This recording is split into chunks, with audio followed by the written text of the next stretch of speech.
جس طرح لوگ ایک اچھا بیٹا بننا چاہتے ہیں اور جس طرح لوگ ایک اچھا والد بننا چاہتے ہیں، جس طرح لوگ ایک اچھا بھائی بننا چاہتے ہیں، اچھا استاد بننا چاہتے ہیں، اور مجموعی طور پر لوگ ایک اچھا انسان بننا چاہتے ہیں، اپنے ملک کا اچھا شہری بننا چاہتے ہیں، اسی طرح ہر مسلمان کی خواہش ہوتی ہے کہ وہ ایک اچھا مسلمان بھی بنے۔ اپنے تئیں لوگ اس کے لیے جد و جہد بھی کرتے ہیں، کوشش اور کاوش بھی کرتے ہیں۔ کچھ لوگ یہ سمجھتے ہیں کہ میں خدمت خلق کرتا رہوں، اللہ کے بندوں کے کام آتا رہوں تو میں ایک اچھا مسلمان ہوں۔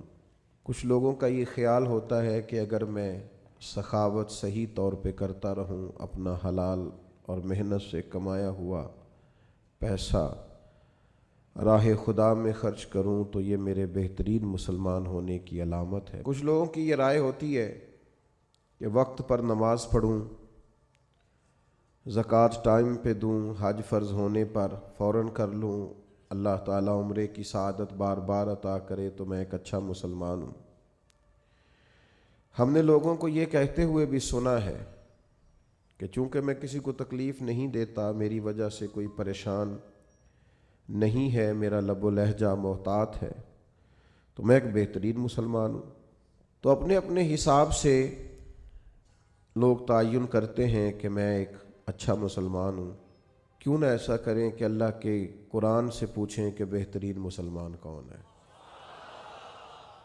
اور سچا مسلمان کون ہے، اور وہ کون سے مومن ہیں جن کو اللہ فرماتا ہے کہ اولئک ھم المؤمنون حقا، یہی لوگ سچے مومن ہیں۔